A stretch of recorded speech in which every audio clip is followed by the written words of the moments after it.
ભવિષ્યનું ભેગું કરવામાં અને કરવામાં વર્તમાન પૂરો કરી દઈએ છીએ. માટે પરમાત્માનું સ્તવન કરજો, ઈશ્વરની પ્રાર્થનાઓ કરજો રોજ સવારમાં ઉઠીને. અને મેં આપને દરરોજ કહેતો રહું છું કે પરમાત્માને 24 કલાકમાંથી 24 મિનિટ યાદ ન કરો તો કંઈ નહીં, પણ 24 સેકન્ડ તો ધ્યાન ધરજો એનું, તોય મારો હરિ સ્વીકારી લેશે. એની પ્રાર્થના કરજો. અને ભગવાન હંમેશા પ્રાર્થના અને ભાવનાઓનો ભૂખો છે, મારીને તમારી સંપદાનો નહીં. જો એને સંપત્તિની જ પડી હોત તો એને સોનાની દ્વારિકા દરિયામાં ડૂબાડી ન દીધી હોત. એને સંપદાની જ પડી હોત તો સોનાનો મહેલ એને રાવણને દાનમાં ન આપી દીધો હોત. પણ આ તો એક ઈશ્વર તત્વ છે, માત્ર ભાવનાઓનો ભૂખો છે. માટે પરમાત્માની પ્રાર્થના કરજો.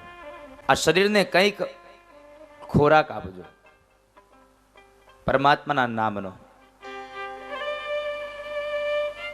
ચાહે સવારમાં ઉઠીને ઈશ્વરની પ્રાર્થના કરો તોય વાંધો નથી, ને ચાહે સાંજના સમયે પ્રાર્થના કરો તોય વાંધો નથી. એકાદ ટાઈમ તો ભગવાનની પ્રાર્થના કરજો, એક ટાઈમ ઈશ્વરની પ્રાર્થના કરી લેજો.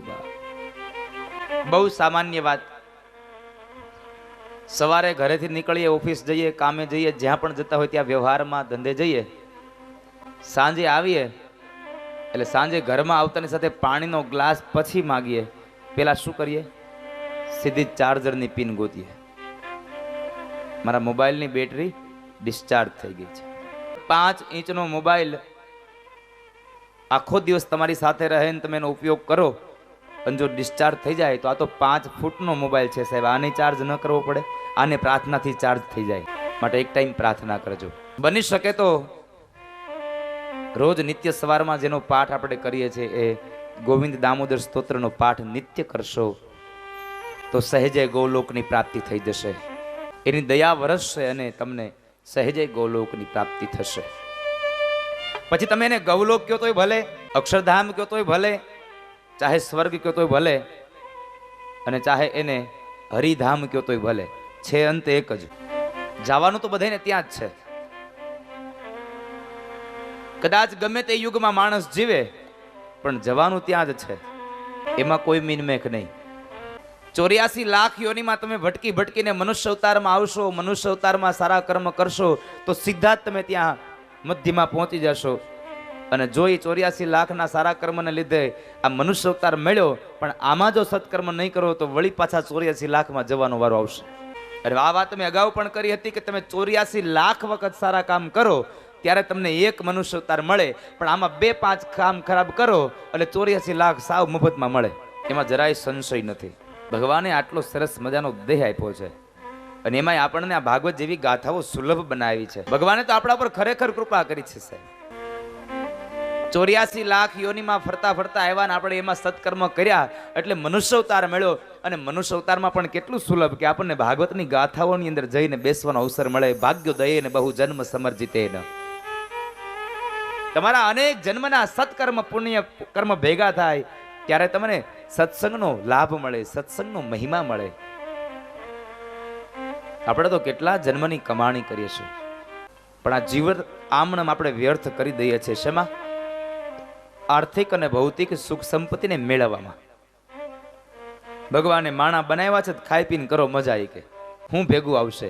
અરે ભેગું જે આવે છે એ તો ભેગું લેતો જા, જે નથી આવતું એને તું ભેગું કરવાનું બંધ કર. તને ખબર છે કે કાંઈ ભેગું નથી આવવાનું, આને શું કામ ભેગું કરે છે? માણસને ખબર છે કે મારી ભેગું ભગવાનના નામ સિવાય કશું નહીં આવે, છતાં પણ માણસ ભગવાનનું નામ ભેગું નહીં કરે, ધન ભેગું કરશે. સંતો કેટલું કહી ગયા તમને કે હજી વાતમાં હવે તમે સમજી જાઓ, તમારી 84 લાખ યોની આમનમ જતી રહે છે, તમારો સમય આમનમ જતો રહેશે, તમે સમજી જાઓ. 3 યુગ વયા ગયા, ખબર પડી? એમાં આપણે કેટલી વાર આવીને ગયા છો એ આપણને ખબર નથી. 3 યુગ ગયા. આ કળયુગ ચાલે છે, વળી પાછો કળયુગ પણ વયો જશે, વળી પાછો સતયુગ આવશે, વળી પાછો સતયુગ પણ આવશે. 3 યુગ સંપન્ન થયા અને ચોથો કળી ચાલે છે. પણ આ 3 ગમે ત્યાંથી, સતયુગમાં માણસ હોય તો ભલે, ત્રેતાયુગમાં હોય તો ભલે, દ્વાપર યુગમાં હોય તો ભલે, કળયુગમાં હોય તો ભલે, માણસ મરે અને જો સારા કામ કરે તો અંતે મધ્યમાં જ જવાનું સાહેબ. અને એટલા માટે જ કોઈ કે સરસ મજાના શબ્દો લખ્યા છે, ચારે બાજુ 4 યુગ વચ્ચે હરિધામ છે. જ્ઞાનની વાત આવી તો જ્ઞાનની વાતમાં મને ચોપાટ યાદ આવી ગઈ. એમાંથી કેટલા જણા રમ્યા છો ચોપાટ? ચોકઠાબાજી ખબર છે ને? કેટલાને ખબર છે ચોપાટ એટલે શું? રેમા છે ને ખબર છે? તમે તો વડીલો બધા રેમા જ છો, નથી રેમા? રેમા જ હો ને. મેં કુકરા માર્યા છે. પણ એક આધ્યાત્મિક અર્થનો શું સરસ બતાવ્યો છે. એના 4 પત હોય. જેને જેને જોઈ હશે ને ખબર હશે. એના 4 પત હોય, ચારે બાજુ એક એક પત હોય. એને મહાપુરુષોએ 4 યુગ કીધા. ચારે બાજુ 4 યુગ. વચ્ચેનું ખાનું જે છે એ મોક્ષધામ છે, વચ્ચે હરિધામ છે. ચારે બાજુ 4 યુગ, વચ્ચે હરિધામ છે. અને બધાય જીવાત્માને ન્યા જ જવાનું છે. કેટલો માર્ગમાં અટવાય, કોકને તોડ નો થાય, કોકના કુકરા વળી પાછા ઘેરે આવે. એક ખાનાની અંદર 24 ખાનાઓ હોય. એક પતમાં 24 ખાનાઓ હોય. જો 24 ગણવા જઈએ તો 96 થઈ જાય.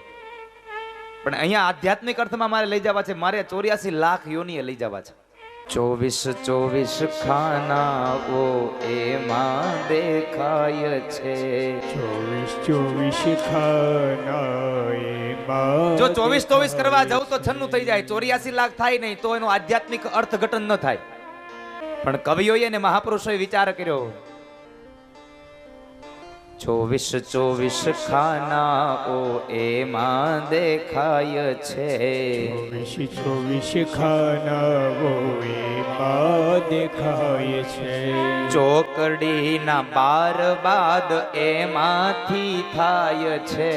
ચોકડીના 12 બાદ એમાંથી થાય. એને ચોપાટ જોઈ છે, ખબર છે કે એક પતની અંદર 3 ફૂલડા હોય. એ ચોકડી વાળા ખાના બાદ કરી દો. 24 ચોખ્ખું 96 થાય. પણ એમાંથી 12 બાદ કરી નાખો એટલે વળી પાછો 84 લાખ આવીને ઉભરી જશે. 96 માંથી 12 બાદ થયા એટલે 84 લાખ યોની આવીને ઉભા રહ્યા. જે ફૂલડા વાળા ખાના છે એને ભૂલી જાઓ, કારણ કે એ તો સંપત્તિનું ખાનું છે. એને થોડી વાર ભૂલી જાઓ. હવે ચોપાટના 4 કુકરાઓ, 4 ચોકઠાઓ. એમાં લાલ ચોકઠા, પીળા ચોકઠા, કાળા ચોકઠા અને લીલા ચોકઠા. એ ચોપાટના 4 કુકરા હતા. એ 4 ચોકઠા હતા. પણ આ સંસારની ચોપાટના 4 કુકરા કોણ? એ તો નાના નાના હતા કુકરા. અહીંયા આ 5 ફૂટના, 4 ફૂટના, 4.5 ફૂટના માણસો આ ચોપાટના, સંસારની ચોપાટના કુકરા છે. આ જગતનો મનુષ્ય એ આ સંસારની ચોપાટનું કુકરું છે. એમાં કાળા ચોકઠા કોણ, લાલ ચોકઠા કોણ, લીલા ચોકઠા કોણ, એમાં પીળા ચોકઠા કોણ? હું અહીંથી કહેતો જાઉં, તમારે મનમાં નક્કી કરવાનું છે. કોઈ આંગળી ઊંચી કરવાની નથી. તમે જેમાં આવો એ તમારે નક્કી કરવાનું છે. આ સંસારની ચોપાટનું કાળું કુકરું એટલે કજિયો સાહેબ. કોઈ દી પાડોશીને હક ન લેવા દીધું હોય એ આ ચોપાટનું કાળું કુકરું. જેને કોઈને હક ન લેવા દીધું હોય સાહેબ, પરિવારમાં કોઈનું હાલવા જ ન દે, બીજાના દોષ જોવામાં જે તૈયાર હોય અને પોતાના દોષ જેને દેખાય નહીં, એ આ જગતનું કાળું ચોકઠું.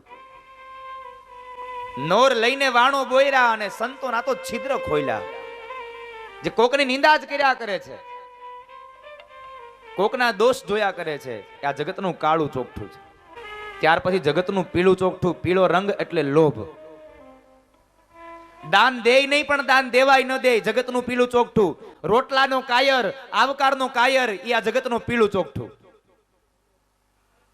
ખબર પડે ગામમાં અમારા કોઈ હગાહબંધી આવ્યા છે તો 12 ગામ વયો જાય. પીળું. દાન દે પણ નહીં, દાન દેવાય ન દે. દેતો હોય કોક ને બળે પેટમાં. આને રોટલાનો કાયર, આ જગતનું પીળું ચોકઠું. પીળો રંગ એ લોભ બતાવ્યું છે. અને ત્યારબાદ લાલ રંગ. લાલ રંગ એટલે ક્રોધ છે. કારણ વગરનો ક્રોધ કરે, સમજી લ્યો, બોલાવ્યો ન થાય. ગામના ચોરે બેઠો હોય ને આપણે નીકળીને બેઠા છો ને, તું કેતો ઊભો થઈ જાવ. અરે દેવતા બેઠો રે, ઊભો નથી થવું તારે. આ જગતનું લાલ ચોકઠું. કારણ વગરના સાસુ વહુને ધમકાવે સમજવાનું જગતનું લાલ.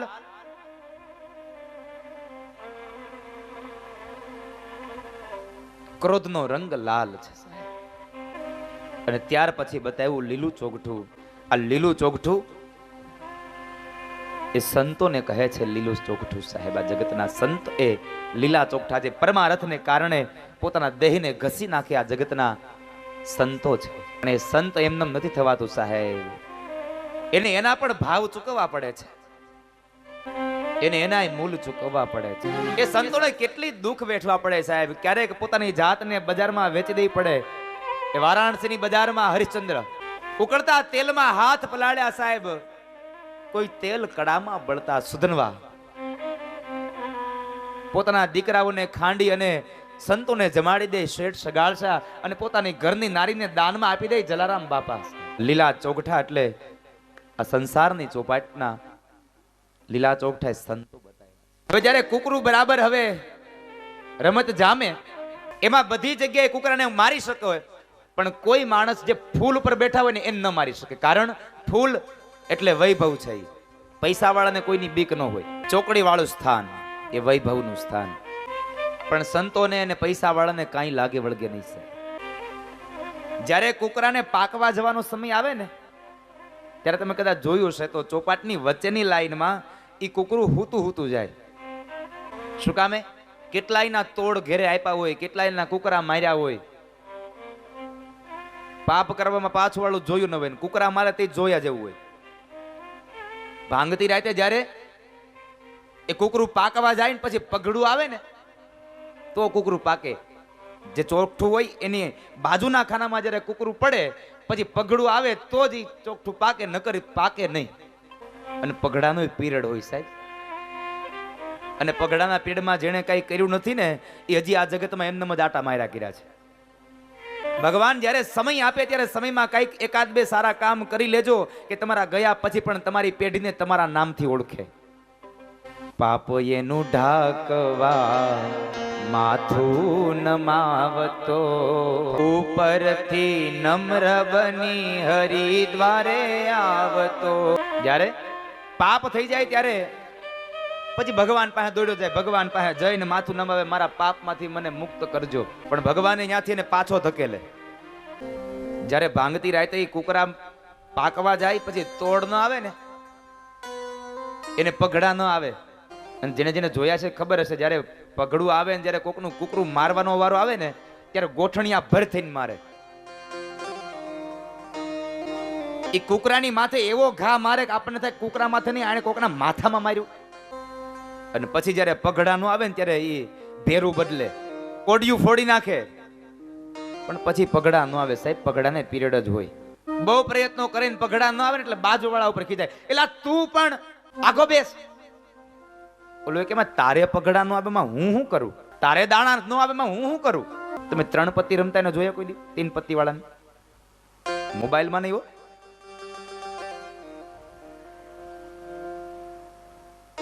એ રમતા ની મજા જોવાની અલગ હોય. આમ પન્ના અપાઈ જાય ને પછી એ પન્ના ઉપાડે નહીં જોવા જેવું હોય. એટલા ચીપી ચીપીને ઉપાડે, આમ કોઈ જોઈ ન જાય. જ્યાં 3 પન્ના લઈ આમ ભેગા કરેલા હોય ને આમ બરાબર રાણી જોઈ જાય ત્યાં તો 20. એટલે આ બીજા પન્ના જો હજી એમને ક્યાં મીંડો લેવા. જ્યાં બીજું પન્નું જોવે ને બાદશાહ જોઈ જાય ત્યાં તો એને પકડવો પડે 50. એટલે આ પણ ત્રીજું પન્નું જો પછી હાલ. અને જ્યાં ત્રીજું પન્નું જોવે ત્યાં ફૂલની તીડી. આ સંપત્તિ વાળાનો સાહેબ ફૂલ ઉપર બેઠા હોય ને અભિમાન હોય કે અમને કોઈ નહીં મારે. પણ એને ખબર નથી ફૂલ વાળાને મારવાનો અધિકાર કોને છે? જે ગાંડું કરે ને એને. ગાંડું ખબર છે ને અવળું હાલે. અને ગાંડું એટલે આપણા જગતના સંતો સાહેબ. આપણા સંતોને આ લોકોએ ગાંડા કીધા, મીરાને દીવાની કીધી, તુકારામને પાગલ કીધો છે. હરિ કેરા ધામ માંથી સંત પ્રગટ થાય છે. હરિના ધામ માંથી સંત પ્રગટ થાય. પણ એ તો ફૂલ વાળા નહીં મારતા જાય ને કહેતા જાય કે ભાઈ આજ પૈસા છે કાલ નહીં હોય, કઈક સત્કર્મ કરી લ્યો. એ સૌને શિખામણ દેતા જાય. એને સંપદાને કઈ લેવા દેવા નથી. એ તો તોડ નો થયો હોય એને તોડે કરાવતા જાય અને ફૂલડા વાળાને મારતાય જાય. પણ ચોપાટની રમત મને તમને બતાવે 4 ચોગઠા 84 લાખ યોની મધ્યમાં એ હરિધામ. જ્ઞાન તો જ્યાંથી લેવું હોય ત્યાંથી મળે. સાહિત્યકારો ભલે ને હાસ્ય કલાકારો કે જ્યાં જુઓ ત્યાં હાસ્ય મળે એવું નથી સાહેબ. જ્યાં જુઓ ત્યાં જ્ઞાન પણ મળે છે, જો લેતા આવડે તો. માણસની દ્રષ્ટિ હોવી જોઈએ. અહીંયા તો ગમે ત્યાં તમને પરમાત્મા દેખાય, જો તમારી નજર હોય તો. એટલે મને કહેવું ગમે કે હિન્દુના ઘરમાં, દરેકના ઘરમાં દરરોજ ભગવાનની એક ટાઈમ પ્રાર્થના થવી જોઈએ સાહેબ. આપણે હિન્દુના સંતાનો છીએ, આપણે હિન્દુ છીએ. અરે હિન્દુ હોય કે ન હોય, ભગવાનના બાળકો છીએ સાહેબ. જે 3 ટાણા જમાડે છે ને એને એક ટાઈમ જમાડો, કારણ કે પ્રાર્થના એ પરમાત્માનો ખોરાક છે. જન્મો અસંખ્યો મળ્યા તે ગુમાવ્યા, ધર્મ ન જાણ્યો ન તમને સંભાર્યા. જન્મો અસંખ્યો મળ્યા તે ગુમાવ્યા, ધર્મ ન જાણ્યો ન તમને સંભાર્યા. હવે આ જન્મમાં કરું હું વિનંતી, હવે આ જન્મમાં કરું હું વિનંતી. સ્વીકારો તમે તો છૂટે મારા બંધન. સ્વીકારો તમે તો છૂટે મારા બંધન. ભગવાનને કહે છે કે પ્રભુ તમે જો સ્વીકારો તો મારા બંધન છૂટી જાય, નહીં તો મારા બંધન ન છૂટે. જ્યાં નજર કરો ત્યાંથી જ્ઞાન મળે સાહેબ, જો આપણી દ્રષ્ટિ હોય તો. બાકી શાસ્ત્રોક્ત પ્રમાણે વિધિ અનુસાર મંદિર બનાવે તો એમાં 16 સ્તંભો હોય. તો અમુક જણા મંદિરમાં જાય તો બોલે, હવે આટલા બધા થાંભલા શું અહીં કરવા છે? તને થાંભલા દેખાય છે. નજર હોય ને તો પરમાત્મા દેખાય, નજર ન હોય તો તને થાંભલા દેખાય. માણસની દ્રષ્ટિ જોઈએ સાહેબ.